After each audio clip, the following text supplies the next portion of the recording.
అందరికీ నమస్తే అండి. ఈరోజు మనం టేస్టీ దమ్ బిర్యానీ చేసుకుందామండి. సింపుల్గా చేసుకుందామండి దమ్ బిర్యానీ. మనం అయితే ఉల్లిపాయలు పచ్చిమిరపకాయలు కోసేసుకుందామండి. కట్ చేసేసి రెడీగా ఉంచుకున్నాను. వాటిలో వేసి స్టార్ట్ చేసేసుకుందామండి. ఇవన్నీ కళాయిలో నూనె వేసుకున్నాను. ఉల్లిపాయ పచ్చిమిరపకాయలు వేపుకుందాము. ఈలోపు పక్కన నేను ఒక దాంట్లోని బౌల్లోని ఒక గ్లాస్ బియ్యానికి 2 గ్లాసులు నీళ్ళు వేసి పక్కన ఉడకబెట్టుకుంటున్నాను. ఇంకొంచెం వేడి నీళ్ళు వేసి కొన్ని మసాలా లవంగ దాచిన చెక్కలు ఇవన్నీ తర్వాత యాలకుల చెదకొట్టి అది వేసేసి ఇవి ఉడకబెడుతున్నానండి. ఇది సిమ్లో పెట్టి మనం ఉడకబెడదాము. పక్కన రైస్ని అది ఇంచిన తర్వాత ఒక మూత పెట్టేసాను కదా. ఈ పక్కన మనం చెప్పుకున్నాం కదా, అప్పుడు ఇందులోని మనం చికెన్ వేసేసుకుందాము. అంటే ఇది సపరేట్గా ఇది చెప్తున్నాను, అది సపరేట్గా చేస్తున్నాను.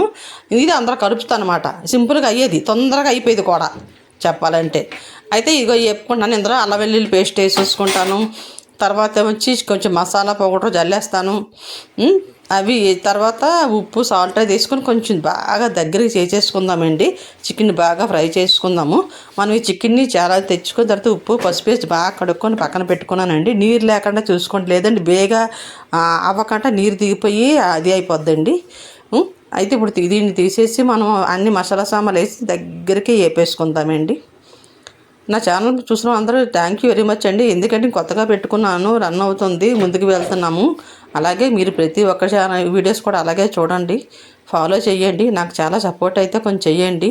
అయితే అల్లం పేస్ట్ నేను ఇందులో ఎక్కువ వేసుకున్నానండి. 2 స్పూన్లు వేసాను. 1 స్పూన్ సరిపోద్ది, కానీ 2 స్పూన్లు వేసాను. ఎందుకంటే రైస్కి కూడా ఈ మసాలా వెళ్తుందండి, దానికోసం నేను వేసాను. ఇగో కనబడుతుంది కదా, సాల్ట్ అయితే వేసేసుకున్నాను. సాల్ట్ ముందేస్తే ఎక్కువ వాటర్ దిగిపోద్దండి, అందుకని నేను సాల్ట్ని తర్వాత వేసానండి చికెన్లోని. ఇంకా వాటర్ ఇంకిపోయి వరకు తర్వాత మసాలా వేసుకొని కొంచెం కారం వేసుకున్నాము. ఇది పట్టేస్తుందండి ముక్కలకు పట్టడానికి, చప్పగా ఉండకుండా కొంచెం బాగుండడానికి అలాగా. ఇవన్నీ మసాలా కారం కూడా నేను వేసిన తర్వాత ఇక మసాలా పొడి వేసేసుకున్నాను. దీన్ని మనం కలిపేసుకొని మనం చెక్క మగ్గబెట్టేసుకుందాము. బాగా దగ్గరికి మగ్గబెట్టేద్దాము.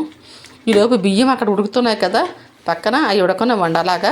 ఇంకా కొంచెం వాటర్ ఉందాక దగ్గరికి అయిన టైంలోనే అప్పుడు మనం ఆ బియ్యంలోని సెంటర్కి మొత్తం ఓపెన్ చేసి అటు ఇటు కలిపి చూసుకున్న తర్వాత ఉప్పు కూడా ఇప్పుడే చూసుకోవాలండి. ఆ బియ్యంలో ఉన్న కొంచెం వాటర్కి ఉప్పు చూసుకోండి, సరిపడా సాల్ట్ మాత్రం వేసుకోండి. ఇవ్వండి, మీరు చూసారు కదా అయిపోయింది, కొంచెం వాటర్ కనబడుతుంది అంతే. ఇప్పుడు మనం బియ్యంని వండిన రైస్ని సెంటర్కి అన్నం పెట్టేస్తానండి. పెట్టేసి ఇది వండిన చికెన్ని అలా చేసాను చూసారా, మా సెంటర్లో వేసేద్దామండి. వేసేసి పైన వచ్చి ఆ బియ్యం మళ్ళీ మూసేసి సిమ్లో పెట్టి క్లోజ్ చేసేద్దాము. అయితే చక్కగా మగ్గిపోద్ది బ్రహ్మాండంగా. ఈ మసాలా ఏగిన ఈ చికెన్ వాసన బయటికి వెళ్దాం, ఆ రైస్కి అలా పట్టేస్తుందండి. సూపర్గా టేస్ట్ బాగుంటుందండి, ఎక్సలెంట్గా ఉంటుంది. ఇగోండి మనం అది చేసాం కదా, ఆ బియ్యంలో ఉన్న వాటర్ పైకి వచ్చింది. ఇది వేసేసరికి పైకి లేచింది. ఇప్పుడు మనం బియ్యం పైన మూసేద్దాము. అగోండి వేసేసిన తర్వాత దాన్ని సిమ్లో పెట్టేసి ఇప్పుడు చూసుకోవాలంటే రైస్లోని ఉండదానికంటే ఎక్స్ట్రా వేసుకోవాలి, ఎందుకంటే ఎక్స్ట్రా అవుతుంది కనుక. నీకు మూత పెట్టేసుకుందాము. ఇంకా సిమ్లోని మగ్గిపోయిన తర్వాత మనకు తెలుసు ఆల్రెడీ ఒక 15 మినిట్స్ అయిపోతే రెడీ అయిపోద్దండి. ఇగోండి చూడండి, టేస్టీ దమ్ బిర్యానీ రెడీ అయిపోయింది. సింపుల్ అండి, అన్నీ ఏవి వాడలేదండి, జస్ట్ రైస్లోని మసాలా వేసాను. ఇగో చికెన్ ఫ్రై చేశాను, చక్కగా రెడీ అయిపోయి సింపుల్గా వండుకునే పద్ధతి అండి ఇది. చాలా సింపుల్గా వండే పద్ధతి. చూసారు ఎంత బాగా అయిపోయిందో. మీరు కూడా ట్రై చేయండి, హ్యాపీగా తినండి. నా ఛానల్ చూస్తున్న వాళ్ళందరికీ ధన్యవాదాలండి.